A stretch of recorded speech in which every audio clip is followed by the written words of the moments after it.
Hi, everyone. I'm Erin Hayward, a behavior resource teacher.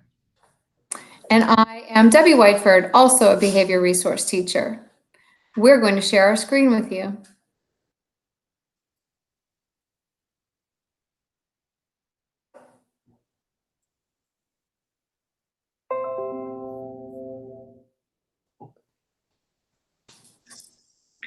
Today's topic is fostering self-esteem.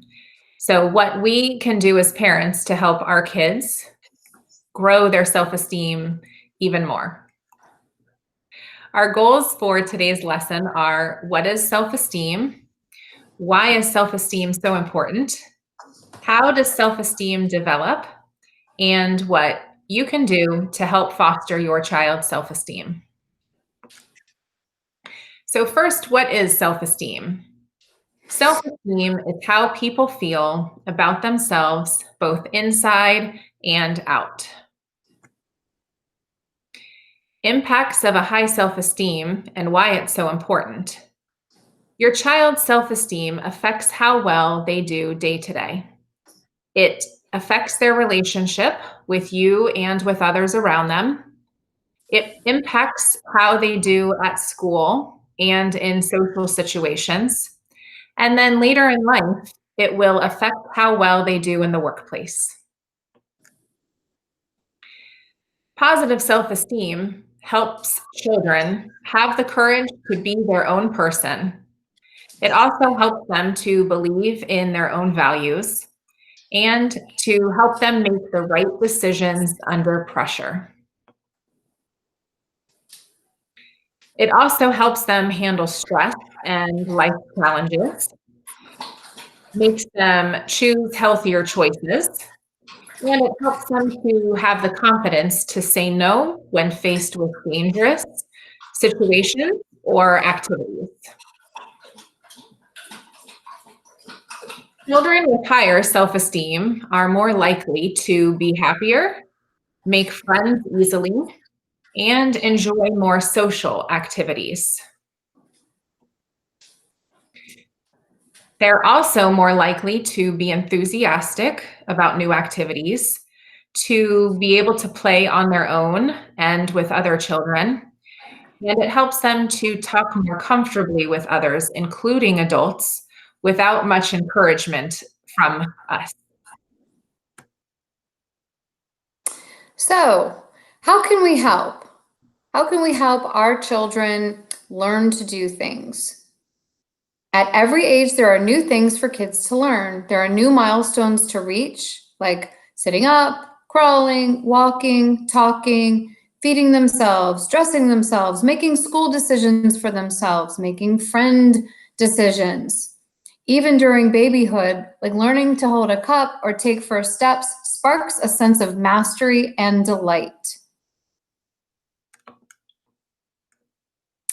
You can help your child learn to do things.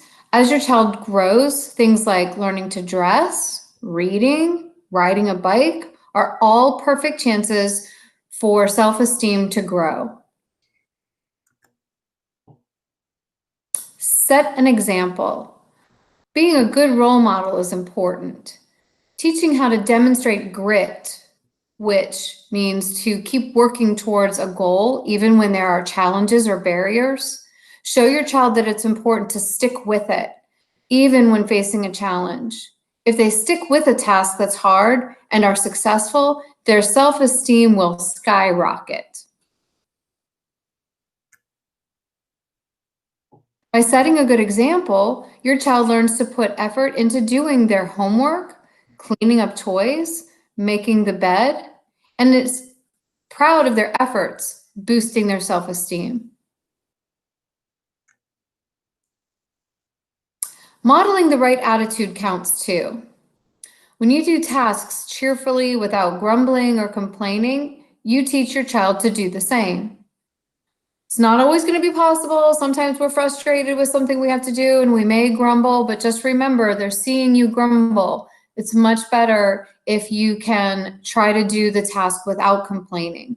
When you take pride in a job well done, you teach your child to do that too. Praise your child. But praising your child wisely and specifically is more important than the actual praise. So praise efforts. Like, I'm proud of how much you have been practicing piano. You're getting better each day. Or, I'm so proud of the time you spent studying for your test.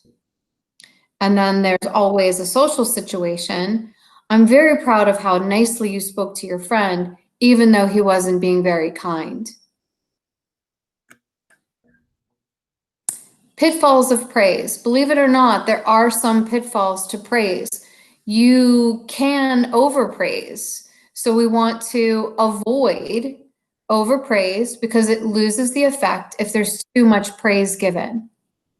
Focusing praise on the results only, like getting that A or winning a game, and not focusing on the practice or the process that it took to get there, that's a pitfall.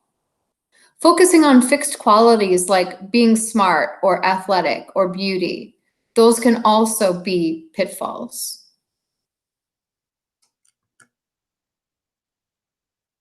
So food for thought. When Ms. Hayward and I were putting this together for you, we wanted to give you some things to focus on, and focusing on your child's strengths was one of the most important things we wanted to get across to you. So pay attention to what your child does well and enjoys. Make sure your child has chances to develop these strengths. Focus more on strengths and weaknesses. If you want to help your child feel good about themselves and build their self-esteem, focusing on those positives is going to be key. So here is an activity that you can do with your child. So first you want to partner with your child and ask yourself the questions first out loud so that your child hears them.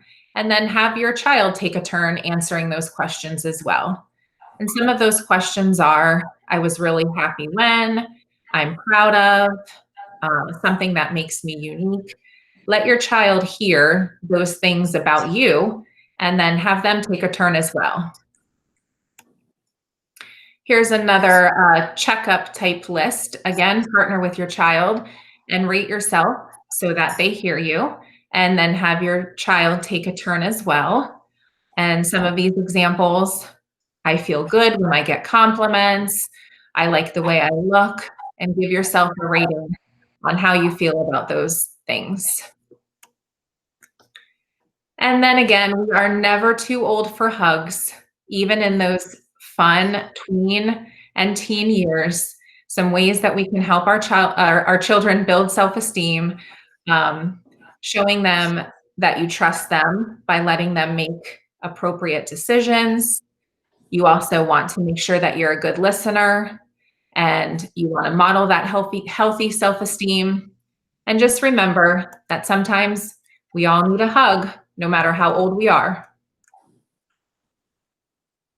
If you were to need more assistance with behavior, first, reach out to your child's teacher and say that you need help with behavior. They will then reach out to district staff on the behavior group, such as myself or Debbie. And then district staff and or your child's teacher will connect with you to set a time to meet on a virtual platform or via phone. Thank you.